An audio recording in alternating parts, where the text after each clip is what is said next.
Estamos apenas nos primeiros dias da Copa do Mundo e essa Copa de 2022 do Catar já vai se configurando como a Copa do Mundo das Zebras. É sobre isso que a gente vai trocar uma ideia nesse vídeo aqui.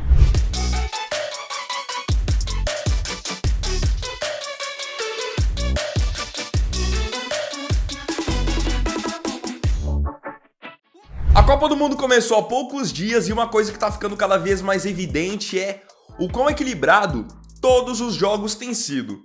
Ao meu ver, com exceção da seleção do Catar que enfrentou o Equador na primeira rodada e a Costa Rica que hoje enfrentou a Espanha, todos os outros times, mesmo os considerados inferiores, conseguiram fazer jogos muito bons, até os que perderam.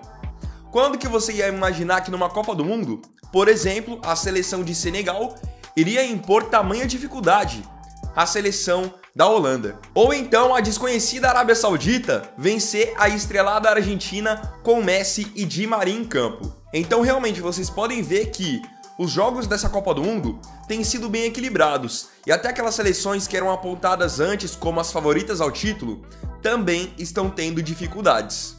E até por isso que no vídeo de mais cedo eu tinha falado para vocês que o Brasil tem que tomar cuidado, especialmente com a Sérvia e com a Suíça, que são duas seleções europeias e que são bem organizadas. E você deve estar se perguntando, por que logo agora em 2022 os jogos estão sendo tão equilibrados, sendo que no passado a gente já viu várias seleções servirem apenas como saco de pancada na primeira fase? A grande verdade é que, especialmente no futebol europeu, nas grandes ligas, cada vez mais jogadores de países diferentes estão tendo a oportunidade de jogarem em times de ponta. Então hoje mesmo, teve um jogo entre Marrocos e Croácia. Foi o primeiro jogo do dia. Para quem não conhece nada de futebol europeu, vai apenas pensar no nome do time e colocaria, obviamente, a Croácia como favorita, por conhecerem o Modric, o Perisic, mas Marrocos tem vários jogadores que atuam na elite do futebol europeu. O Hakimi, lateral direito, joga no PSG, o Amrabat joga no futebol europeu, tem também o Ziyech, que joga agora no Chelsea. Então são vários jogadores de qualidade que estão distribuídos em várias seleções. Isso faz com que todos os times tenham ao menos uma organização e um nível de competitividade. Então acho que aquela frase "não existe mais bobo no futebol" nunca fez tanto sentido. Isso está mais do que provado agora nessa Copa do Mundo. Como eu disse, as únicas exceções mesmo foram a Costa Rica, que é um time muito inferior em relação à Espanha, por isso tomou de 7, e o Catar, que acabou perdendo de 2-0 para o Equador, mas num jogo que a goleada poderia ter sido muito maior.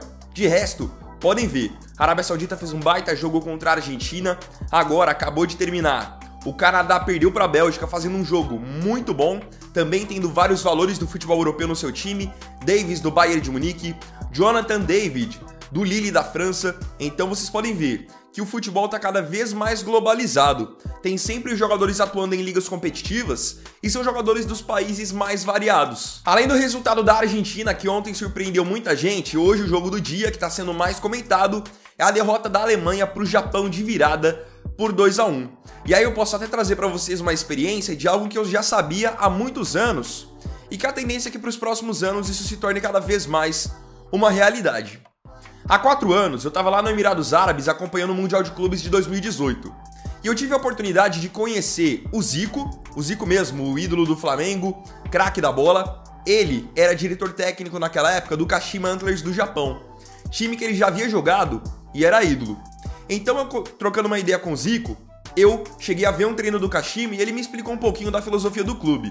Isso mostra muito bem por que o futebol japonês evoluiu tanto e hoje conseguiram fazer um baita jogo com a seleção da Alemanha. Na época, o Kashima havia vencido a Liga dos Campeões da Ásia e tinha no seu elenco 3 brasileiros. Alguns de vocês podem até conhecer. O Leandro, atacante que aqui no Brasil jogou no Palmeiras e no Grêmio há bastante tempo. O Serginho Soler, que jogou no Santos, jogou no América Mineiro, e tinha também o volante Léo Silva. Todo o restante do elenco era composto por jogadores japoneses criados na base e a maioria deles extremamente jovens. E aí o Zico falou: Vini, dá uma olhada no treino. Você vai ver que daqui a um tempo todo o elenco vai ser composto só por jogadores japoneses e são esses jogadores vindos da base que vão no futuro levar a seleção do Japão. Porque hoje a gente está contratando jogadores brasileiros, alguns estrangeiros, que possam fazer a diferença. A partir do momento que os nossos jogadores da base fizerem a diferença, não vamos mais contratar estrangeiros. Então isso ele falou pra mim tem 4 anos. Agora, passados 4 anos, vocês veem que a seleção japonesa, tudo bem, não é uma seleção top do mundo, mas é uma seleção muito mais organizada, que tem um trabalho de categoria de base, tem um trabalho de investimento.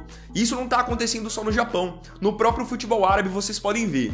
Eles gastam uma grana pesada todo ano para trazer jogadores do Brasil, jogadores da Argentina, estrelas que estão para se aposentar, para que o futebol deles possa passar a ter uma estrutura, um conhecimento, e aí você começar a trabalhar em cima de categoria de base, e o mesmo estão tentando fazer para os próximos anos com a China. Então isso mostra que o futebol vai ficar cada vez mais globalizado. Isso só não significa, ao meu ver, que, por exemplo, Brasil, Argentina, França, Alemanha vão perder o seu papel de protagonista no futebol mundial. Eu acho que isso não vai acontecer, até porque o Brasil, por exemplo, tem uma facilidade absurda para formar grandes jogadores. O que acontece é que o nível de dificuldade de enfrentamento com esses adversários que antes eram babas vai ser diferente. Vai ficar cada vez mais difícil. Claro, amanhã o Brasil pode, por exemplo, golear a Sérvia. Não acredito nisso, mas pode acontecer. Mas da mesma forma, eu não vou me surpreender amanhã se, por exemplo, o Brasil empatar com a Sérvia em 1-1.